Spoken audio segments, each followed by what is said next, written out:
Welcome dear students. आज की class revision class है। रिवीजन करेंगे चैप्टर नंबर फर्स्ट का। जो स्टूडेंट क्लास 10th में हैं उनकी तैयारी को मजबूत करेंगे। चैनल को अभी तक आपने सब्सक्राइब नहीं किया है तो चैनल को सब्सक्राइब कर लें।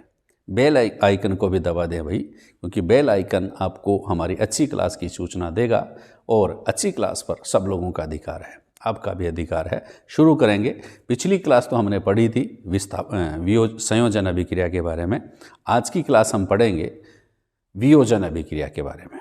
वियोजन अभिक्रिया किसे कहते हैं, ये कितने प्रकार की होती है, एग्जाम में इसको कैसे इसका आंसर देना है, सभी बातों की चर्चा करेंगे। सबसे पहले आप परिभाषा सुनिए वियोजन अभिक्रिया की। क्या लिखेंगे एग्जाम में, आ जाए प्रश्न तो बताएंगे क्या लिखेंगे कैसे, कि ऐसी रासायनिक अभिक्रिया जिसमें एकल अभिकारक टूटकर, एकल अभिकारक, इधर एकल लिखेंगे, एकल अभिकारक टूटकर दो या दो से अधिक उत्पाद बना ले तो उसको हम क्या कहेंगे, वियोजन अभिक्रिया कहेंगे। टूटता है, एक चीज टूटती है और कई टुकड़े हो जाते हैं। आपने बोतल गिरा दी कांच की, खूब टुकड़े हो गए, वियोजन अभिक्रिया हो गई। आपने सर्दियों में लड्डू आप खाते, उसको तोड़ा, खूब सारी काजू बादाम अलग हो गई, वियोजन अभिक्रिया हो गई, है ना। एग्जाम्पल, ये मजाकिया एग्जाम्पल है। बेसिक क्या कौन कौन से एग्जाम्पल आप इसमें लिखेंगे वो हम इसकी चर्चा करेंगे आप लोगों के साथ। परिभाषा हो गई होगी कि ऐसी रासायनिक अभिक्रिया जिसमें एकल अभिकारक टूटकर दो या दो से अधिक उत्पाद बना दे तो उसको हम क्या कहते हैं, वियोजन अभिक्रिया कहते हैं। परिभाषा अगर आपको समझ में आ गई है तो एग्जाम्पल देखिए, यह प्रकार देखिए कितने प्रकार का होता है। एक तो ताप अपघटन, क्योंकि वियोजन अभिक्रिया जो है उसको ही हम अपघटन अभिक्रिया भी कहते हैं। तीन प्रकार की यह वियोजन या अपघटन अभिक्रिया होती है। नंबर 1 ताप अपघटन, नंबर 2 विद्युत अपघटन और नंबर 3 प्रकाश अपघटन। ताप अपघटन, विद्युत अपघटन और प्रकाश अपघटन, तीन प्रकार की वियोजन अभिक्रिया। तो ताप अपघटन किसे कहते हैं, जब एकल अभिकारक ऊष्मा पाकर या ताप से दो या दो से अधिक उत्पादों में टूट जाए तो उसको हम ताप अपघटन कहेंगे। और जब एकल अभिकारक में विद्युत धारा प्रवाहित करें और वह दो या दो से अधिक उत्पादों में टूट जाए तो उसको हम विद्युत अपघटन कहेंगे। और जब एकल अभिकारक सूर्य के प्रकाश की गर्मी से दो या दो से अधिक उत्पादों में टूट जाए तो उसको हम क्या कहेंगे, प्रकाश अपघटन कहेंगे। तो ताप अपघटन में कौन कौन से उदाहरण आपको एग्जाम में लिखने हैं उनको पहले याद कर लो। क्या लिखेंगे, ताप अपघटन के 3 एग्जाम्पल, फेरस सल्फेट का ताप अपघटन, चूने पत्थर का ताप अपघटन, लेड नाइट्रेट का ताप अपघटन। फेरस सल्फेट का ताप अपघटन, चूना पत्थर का ताप अपघटन और लेड नाइट्रेट का ताप अपघटन, ऐसे याद कर लो। 3 हो गए। जल विद्युत अपघटन किसका करेंगे, जल का विद्युत अपघटन। और फिर प्रकाश अपघटन किसका करेंगे, सिल्वर क्लोराइड का प्रकाश अपघटन और सिल्वर ब्रोमाइड का प्रकाश अपघटन। ये सारी बातें आपको याद रखनी है। अब इसको एग्जाम में लिखने के लिए आपको सबसे पहले हम याद करवाते हैं बच्चा ताप अपघटन के लिए। ताप अपघटन का एग्जाम्पल यहाँ पर बता रखा है, ठीक है। एक शुष्क क्वथन नली है, ये क्वथन नली है ना, ये इसको क्वथन नली कहते हैं। इसमें क्या ले लेते हैं, फेरस सल्फेट, शुष्क क्वथन नली लेते हैं। इसमें 2 ग्राम फेरस सल्फेट के क्रिस्टल लेते हैं। 2 ग्राम फेरस सल्फेट के क्रिस्टल हम ले लेते हैं। फेरस सल्फेट के क्रिस्टल किस रंग के होते हैं बच्चा, हरे रंग के होते हैं। किस रंग के होते हैं, फेरस सल्फेट के क्रिस्टल हरे रंग के होते हैं। इसमें हरे रंग के क्रिस्टल अपन ले लेते हैं, ठीक है। अब इसको क्या करते हैं भैया, गर्म करते हैं। क्या करते हैं, गर्म करते हैं तो गैस इधर निकलती है और हरा रंग गायब हो जाता है, ठीक है। तो क्या हो गया, क्वथन नली को स्प्रिट लैंप या बर्नर पर हम गर्म करेंगे। क्वथन नली से प्रेक्षण का मतलब है हम देखते हैं कि क्वथन नली से गैस निकलने लग जाती है, कुछ गैस निकलती है और इस गैस की गंध जो होती है ना काफ़ी तीक्ष्ण होती है। जब परख नली को सूंघने की कोशिश करेंगे ना तो तीक्ष्ण गंध आती है, ठीक है, और विषैली होती है। और फेरस सल्फेट के क्रिस्टलों का ये जो हरा रंग है वह गायब हो जाता है। फेरस 2 बातें होती हैं, एक तो क्वथन नली जो होती है, क्वथन नली में गैस निकलती है। दूसरी बात अपन को क्या दिखाई देती है कि फेरस सल्फेट के क्रिस्टलों का हरा रंग गायब हो जाता है। अब यहाँ से प्रश्न एक और बन जाता है, क्या आप लोगों से पूछ ले, निष्कर्ष क्या हुआ कि जब फेरस सल्फेट को गर्म करते हैं तो ये ताप द्वारा अपघटित होकर क्या क्या बना लेता है, फेरिक ऑक्साइड बनाता है, सल्फर डाइऑक्साइड बनाता है और सल्फर ट्राइऑक्साइड गैस बनाता है, जो कि तीक्ष्ण गंध युक्त गैसें होती हैं, विषैली गैसें होती हैं। ठीक है, सल्फर डाइऑक्साइड है, सल्फर ट्राइऑक्साइड गैस है ना, ये तीक्ष्ण गंध वाली गैसें हैं, थोड़ी विषैली गैसें हैं, इसलिए इनको ज़्यादा नहीं सूंघना चाहिए। तो अभिक्रिया क्या हो जाएगी, फेरस सल्फेट जो है इसको ताप द्वारा गर्म किया, फेरिक ऑक्साइड बन गया Fe2O3, sulphur dioxide SO2, sulphur trioxide SO3। ठीक है, तो इसका मतलब क्या हुआ, फेरस सल्फेट एकल अभिकारक था, 2 या 2 से अधिक उत्पादों में टूट गया। कौन कौन से, फेरिक ऑक्साइड में, सल्फर डाइऑक्साइड में और नंबर 3 सल्फर ट्राइऑक्साइड में 3 उत्पाद बन गए। एकल अभिकारक था, 3 उत्पाद बन गए हैं, इसलिए इसको हम क्या कहेंगे, ताप अपघटन अभिक्रिया कहेंगे कि ऐसी रासायनिक अभिक्रिया जिसमें एकल अभिकारक 2 या 2 से अधिक उत्पाद बनाता है टूटकर, तो इसको हम क्या कहेंगे, अपघटन अभिक्रिया कहेंगे। ताप द्वारा टूट रहा है इसलिए इसको हम ताप अपघटन कहेंगे। ठीक है, यह क्या है, एक वियोजन या अपघटन अभिक्रिया है। नेक्स्ट और देखिए, 1 नंबर का 2 नंबर का प्रश्न आप लोगों से पूछ लेते हैं कि गर्म करने पर फेरस सल्फेट के क्रिस्टलों का हरा रंग गायब क्यों हो जाता है। बहुत बढ़िया प्रश्न आता है कि फेरस सल्फेट के क्रिस्टलों को जब गर्म करते हैं तो उसका हरा रंग जो होता है ना, वह गायब क्यों हो जाता है।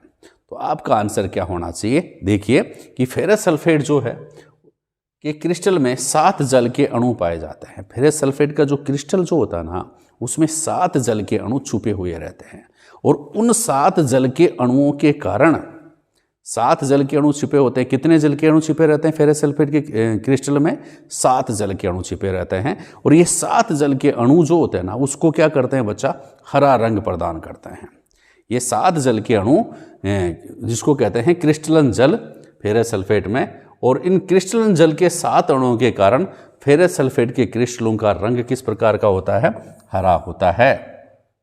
अब गर्म करते हैं तो क्या होगा, आपको पता ही है कि गर्म करेंगे ना तो पानी जो है वो भाप बन करके उड़ जाएगा, और जैसे ही फेरस सल्फेट के हरे फेरस सल्फेट के क्रिस्टलों को हमने गर्म किया तो गर्म करते ही पानी तो जरूर भाग जाएगा, भाप बन करके उड़ जाएगा, जिसके कारण उनका हरा रंग भी क्या हो जाता है, गायब हो जाता है।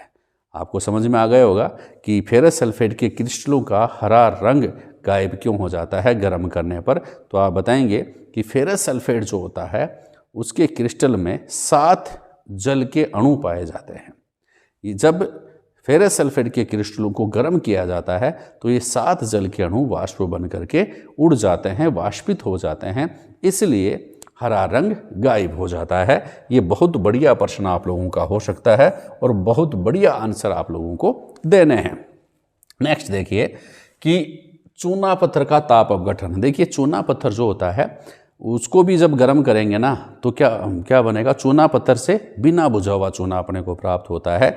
तो क्या हो जाएगा कि चूना पत्थर का रासायनिक नाम आप लोगों से 1 नंबर का प्रश्न बन सकता है, कैल्शियम कार्बोनेट। सूत्र क्या हो गया, CaCO3। सबको पता है, बहुत बार बता चुका हूँ कि चूना पत्थर जो है उसका रासायनिक नाम होता है कैल्शियम कार्बोनेट और इसका सूत्र होता है CaCO3। जब इसको भट्टे में ऊष्मा देकर के जब इसको आप गर्म करेंगे तो क्या प्राप्त होगा, बिना बुझा हुआ चूना प्राप्त होगा। क्या प्राप्त होगा बच्चा, बिना बुझा हुआ चूना आपको प्राप्त होगा। देखिए मान लीजिए कैल्शियम कार्बोनेट CaCO3 गर्म किया, भट्टों में गर्म किया, कैल्शियम ऑक्साइड बन गया। कैल्शियम ऑक्साइड क्या है, बिना बुझा हुआ चूना है, और उसके साथ साथ कार्बन डाइऑक्साइड गैस बनती है जो कि भट्टे के ऊपर से बाहर निकल जाती है। ठीक है, चूना पत्थर इस जो है किसमें काम में लिया जाता है, सीमेंट उद्योग में इसको काम में लिया जाता है। ये भी बात आप लोग ध्यान में रखेंगे। बिना बुझा हुआ चूना किसे कहते हैं, कैल्शियम ऑक्साइड को कहते हैं। सारे 1-1 नंबर के प्रश्न है, आप लोगों से पूछ ले चूना पत्थर का रासायनिक सूत्र कैल्शियम CaCO3, बिना बुझे हुए चूने का रासायनिक सूत्र CaO। ठीक है, ये कौन से अभिक्रिया को रिप्रेजेंट करता है, CaCO3 एकल अभिकारक है, 2 उत्पाद बना रहा है, 1 और नंबर 2। तो इसका मतलब क्या है, 2 उत्पादों में टूट रहा है, इसलिए यह अभिक्रिया कौन सी है, ताप अपघटन अभिक्रिया है। ठीक है, नेक्स्ट देखेंगे ये भी देख लीजिए, समझ में आए। एक एक नंबर के प्रश्न यहाँ से बनते हैं। चूना पत्थर कैल्शियम कार्बोनेट, बिना बुझा हुआ चूना CaO, बुझा हुआ चूना CaOH होल ट्वाइस। ऐसे इसको ऐसे याद करें कि चूना पत्थर जो है उसको भट्टों में चूने पत्थर के जो कड़ी के भट्टे होते हैं उसमें इसको गर्म करते हैं तो कैल्शियम ऑक्साइड बनता है। कैल्शियम ऑक्साइड क्या है? बिना बुझा हुआ चूना है। ठीक है, जब बिना बुझा हुआ चूना जो है वो जल के साथ अभिक्रिया करता है तो बुझा हुआ चूना कैल्शियम हाइड्रोक्साइड प्राप्त होता है। तो ये तो कौन सी अभिक्रिया हो गई? ताप अपघटन अभिक्रिया हो गई। और ये कौन सी अभिक्रिया हो गई? संयोजन या उष्माक्षेपीय अभिक्रिया हो गई। यह है हम चर्चा कर चुके हैं पिछली क्लास में। ठीक है, थोड़ा सा आगे पढ़ेंगे। क्रियाकलाप है लेड नाइट्रेट वाला, क्रियाकलाप 1.6, इसको थोड़ा सा रीड कर लेते हैं। एक क्वथन नली लेंगे जैसे अपन ने पहले ली थी, उसमें 2 ग्राम लेड नाइट्रेट लेते हैं और स्पिरिट लैंप की सहायता से गर्म करते हैं। स्पिरिट लैंप की सहायता से या फिर बर्नर की सहायता से इसको हम गर्म करते हैं तो क्या होता है भैया? भूरे रंग का धुआं उत्सर्जित होता है, भूरे रंग का धुआं उसमें से निकलता है। भूरा रंग ध्यान में रखेंगे क्योंकि यह भूरा रंग आपको प्रश्न को समझने में, प्रश्न का उत्तर देने में काम आएगा। कह रहा हूँ नोट कर लो इस बात को कि जब क्वथन नली जो होती है ना, इसको गर्म करेंगे लेड नाइट्रेट लेकर के तो उसमें भूरे रंग की गैस निकलती है। तो भूरे रंग की गैस कौन सी होती है यह आपको पहचानना होता है। तो ध्यान से देखेंगे। निष्कर्ष क्या है? जब लेड नाइट्रेट को गर्म करते हैं तो लेड ऑक्साइड बनता है, नाइट्रोजन डाइऑक्साइड बनता है तथा यह ऑक्सीजन में वियोजित हो जाता है। लेड ऑक्साइड, नाइट्रोजन डाइऑक्साइड और ऑक्सीजन में ये टूट जाता है। यह भी क्या है बच्चा? ताप अपघटन अभिक्रिया है। यह भी क्या है? ताप अपघटन अभिक्रिया है। समीकरण क्या होगा? Lead nitrate PbNO3, lead oxide PbO, nitrogen dioxide NO2 और ऑक्सीजन O2। ठीक है, एकल अभिकारक है, 1, 2 और 3 उत्पाद, 2 या 2 से अधिक उत्पाद बनाता है। गर्म किया है इसलिए ये भी क्या है बच्चा? ताप अपघटन अभिक्रिया है। ठीक है, तो भूरे रंग की गैस जो निकली इस अभिक्रिया में वह क्या है भैया? कौन सी है? Nitrogen dioxide. भूरे रंग की गैस कौन सी है? Nitrogen dioxide. याद रखना, भूरे रंग की गैस कौन सी है? नाइट्रोजन डाइऑक्साइड है। यह 1 नंबर का प्रश्न आप लोगों से पूछा जा सकता है कि किसी पदार्थ X को जब गर्म किया जाता है तो उससे भूरे रंग की गैस निकलती है। तो पदार्थ X का नाम लिखिए। ठीक है, पदार्थ X कौन सा है तथा भूरे रंग की गैस कौन सी है ये पूछ लेंगे। तो पदार्थ X कौन सा हो गया? Lead nitrate PbNO3। ठीक है, और भूरे रंग की गैस कौन सी हो गई? NO2। ठीक है, अभिक्रिया का समीकरण दीजिए। तो ये अभिक्रिया का समीकरण आपको देना पड़ेगा। इस प्रकार से यह प्रश्न बनेगा कि किसी पदार्थ X को गर्म करने पर एक भूरे रंग की गैस Y निकलती है। ठीक है, तो X व Y को की पहचान कीजिए। तो 1 + 1 2 नंबर का यह प्रश्न बन जाएगा तथा अभिक्रिया का समीकरण लिखिए। तो यह समीकरण आपको लिखना पड़ेगा। अगर ये लिख दिया आपने और वो एग्जामिनर जो कॉपी चेक करेगा उसको दिख गया तो फिर आपके अच्छे नंबर आएंगे, और उसको नहीं दिखा कॉपी में तो फिर वो एकदम बढ़िया 0 नंबर आएंगे आपके। उसके आगे पीछे आप मन मर्जी से कुछ भी लगा लेना और मन को राजी कर लेना। बहुत बढ़िया प्रश्न आप लोगों से पूछा जा सकता है। एक और कौन सा? कि जल के विद्युत अपघटन का नामांकित चित्र बनाइए। एक तो नामांकित चित्र पूछ लेंगे तथा इसको समझाइए। जल का विद्युत अपघटन बहुत सुपर इंपॉर्टेंट प्रश्न है। इसको और देखिए आप भैया क्या लिखेंगे? विद्युत अपघटन। तो नामांकित चित्र ये है, देखो इस प्रकार का डायग्राम आपको बनाना पड़ेगा, नाम भी लिखना पड़ेगा। ये बीकर है, ये 2 परख नली हैं, ये 2 इलेक्ट्रोड हैं, इसमें पानी भरा है, 2-3 बूंद सल्फर H2SO4 की भी इसमें हम डालते हैं। ठीक है, तनु सल्फ्यूरिक अम्ल, तनु H2SO4 की 2-3 बूंदें भी इसमें डालते हैं। यह 6 वोल्ट की बैटरी है। कितने वोल्ट की बैटरी है? 6 वोल्ट की बैटरी है। इसको भी आप याद रखेंगे। तो देखिए प्रयोग में कैसे लिखेंगे? विद्युत अपघटन की परिभाषा सुन लीजिए पहले ध्यान लगा करके कि विद्युत अपघटन किसे कहते हैं। तो क्या लिखेंगे? जब किसी एकल अभिकारक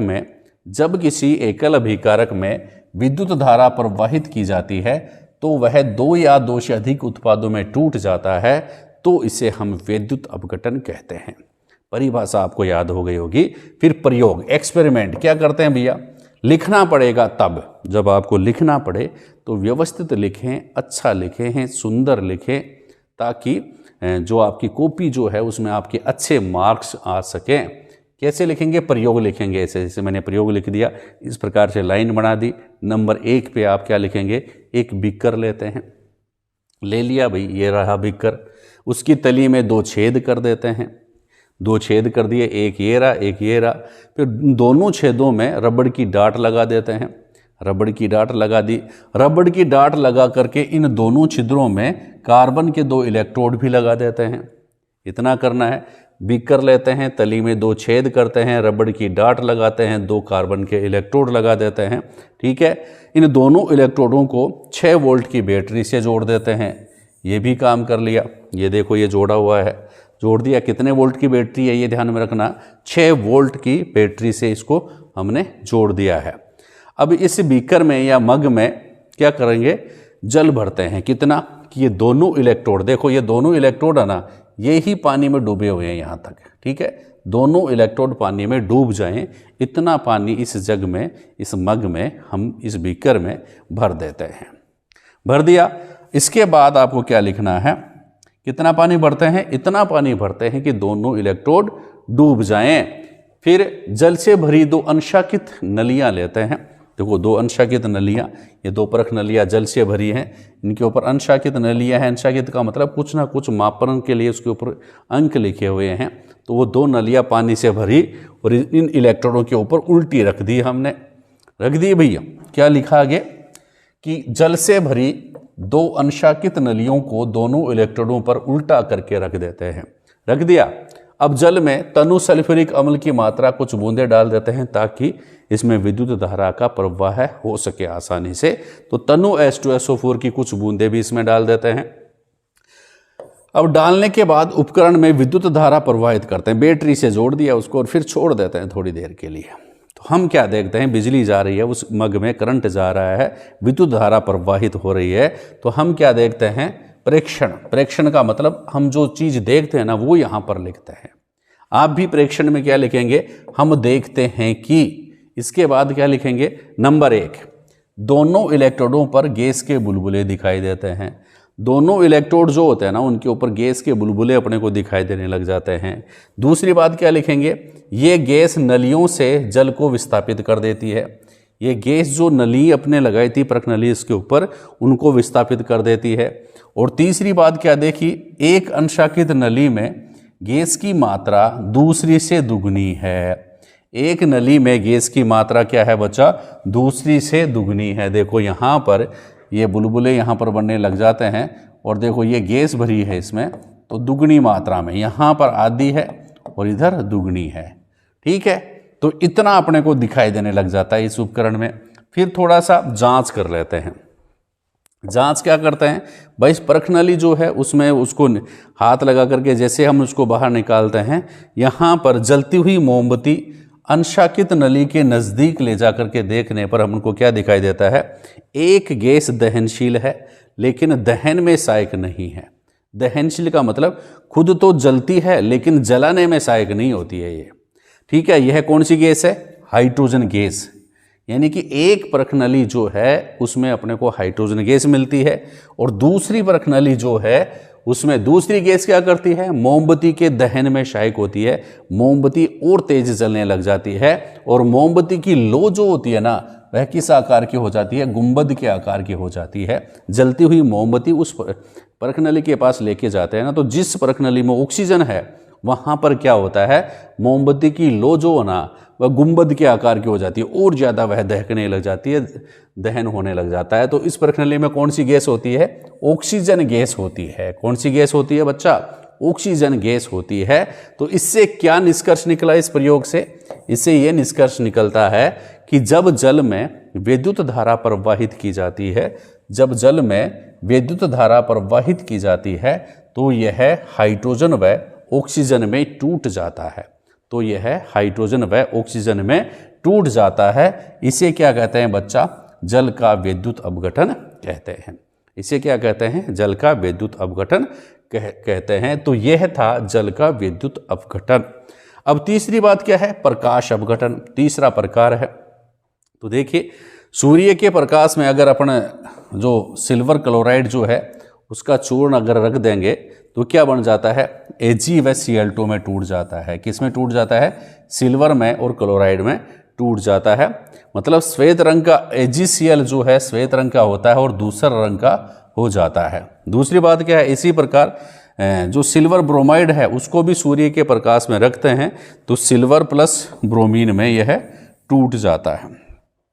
ठीक है, तो यह इसे क्या कहते हैं अपन, प्रकाश अपघटन कहते हैं। जब कोई एकल अभिकारक सूर्य के प्रकाश के द्वारा दो या दो से अधिक उत्पादों में टूट जाए तो इसको हम क्या कहेंगे, प्रकाश अपघटन कहेंगे। और इस अभिक्रिया का उपयोग, ये 1 नंबर का प्रश्न आता है कि कौन सी अभिक्रिया का उपयोग ब्लैक एंड व्हाइट फोटोग्राफी में किया जाता है, तो इस प्रकाश अपघटन का AgBr जो होता है Ag प्लस Br2 में टूट जाता है। इस अभिक्रिया का उपयोग श्वेत श्याम फोटोग्राफी में किया जाता है। तो डियर स्टूडेंट्स, ये थी महत्वपूर्ण क्लास जो वियोजन अभिक्रिया है उसका रिवीजन। आप लोगों को क्लास अच्छी लगी होगी। अगर अच्छी लगी है तो चैनल को सब्सक्राइब कर लें, लाइक कर दें, शेयर कर दें। थैंक यू, धन्यवाद।